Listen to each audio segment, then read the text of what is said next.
जम्मू कश्मीर में करीब 10 सालों बाद विधानसभा चुनाव हो रहे हैं और जम्मू कश्मीर के 3 मुख्यमंत्री जो पूर्व मुख्यमंत्री रह चुके हैं वो चुनावी मैदानों से दूर हैं। मैं आपको बता दूं कि ये पहला मौका है जब विधानसभा इलेक्शन हो रही है तो विधानसभा इलेक्शन में 3 बड़े चेहरे जो सीएम रह चुके हैं जम्मू कश्मीर के वो इसमें जो है वो हिस्सा नहीं ले रहे हैं। सबसे पहले अगर बात करूं मैं डॉक्टर फारूक अब्दुल्ला की, तो डॉक्टर फारूक अब्दुल्ला जो है वो जम्मू कश्मीर के सीएम रह चुके हैं। उन्होंने जो है वो कहा है कि मैं इस विधानसभा में पार्टिसिपेट नहीं करूंगा। हालांकि वो पार्टी के हाई कमांड है और कोई भी पार्टी का जो फैसला होता है डॉक्टर फारूक अब्दुल्ला जो है वो सबसे पहले जो है वो रहते हैं। और मैं आपको बता दूं कि इन्होंने जो है वो ये कहा है कि मेरी हेल्थ जो है वो ठीक नहीं है, इसलिए जो है वो इस बार चुनावी मैदान में नहीं उतरेंगे। फिलहाल मैं आपको बता दूं कि उसके साथ साथ बड़ा चेहरा गुलाम नबी आजाद जो है वो भी इस विधानसभा में चुनाव नहीं लड़ेंगे। विधानसभा में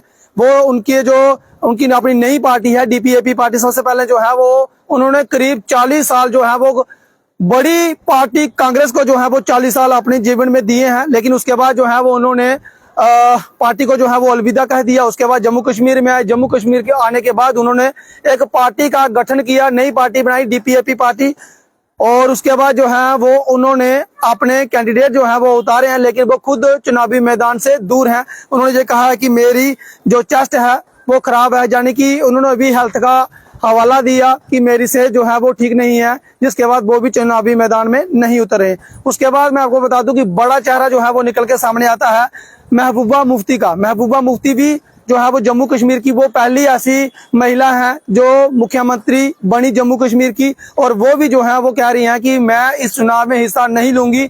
उनका कहना है कि जम्मू कश्मीर यूटी में जब तक हमें स्टेट का दर्जा नहीं दिया जाता तब तक मैं चुनाव में हिस्सा नहीं लूंगी। यानी कि ये 3 ऐसे मुख्यमंत्री हैं जो जम्मू कश्मीर के मुख्यमंत्री रहे हैं। ये पहली बार ऐसा हो रहा है कि तीनों मुख्यमंत्री जो हैं वो चुनावी मैदान में नहीं उतरे। फिलहाल मैंने आपको बताया कि डॉक्टर फारूक अब्दुल्ला ने कहा कि मेरी हेल्थ जो है वो खराब है, जिसके बाद उन्होंने ये फैसला लिया कि वो चुनावी मैदान में नहीं उतरेंगे।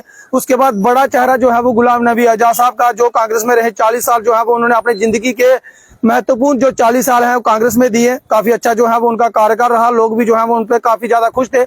उसके बाद जो है वो जम्मू कश्मीर में आते हैं, उन्होंने जो है वो एक पार्टी का गठन किया, कांग्रेस को अलविदा कह दिया और डीपीएपी पार्टी जो है वो उन्होंने बनाई।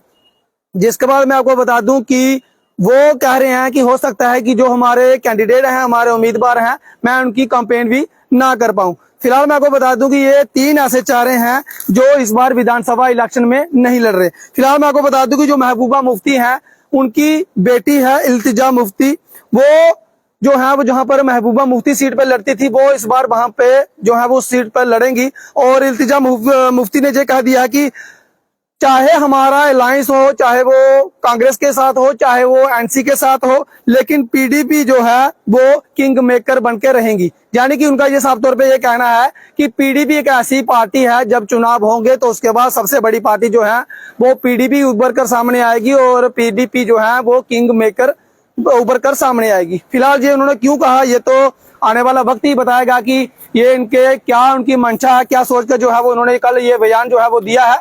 फिलहाल मैं आपको बता दूं कि 3 बड़े चेहरे जो सीएम रहे जम्मू कश्मीर के, तीनों के तीनों बड़े चेहरे जो हैं वो इस बार विधानसभा इलेक्शन में कॉन्टेस्ट नहीं करेंगे। फिलहाल इस खबर को आप किस तरह से देखते हैं? इस खबर को जो है वो ज्यादा से ज्यादा शेयर करें ताकि और भी तमाम लोगों तक पहुंचे कि जो जम्मू कश्मीर के मुख्यमंत्री रहे हैं 3 बड़े चेहरे डॉक्टर फारूक अब्दुल्ला, गुलाम नबी आजाद साहब और उसके बाद महबूबा मुफ्ती, ये तीनों की तीनों विधानसभा में इलेक्शन में जो है वो खुद का जो अपनी सीट पर जो है वो ये लड़ते हैं, उसमें ये तीनों दिग्गज नेता जो हैं वो कॉन्टेस्ट नहीं कर रहे हैं। फिलहाल इस अपडेट में इतना ही। मुझे दीजिए अनुमति, देखते रहिए राष्ट्रीय न्यूज़। नमस्कार, जय हिंद, जय भारत।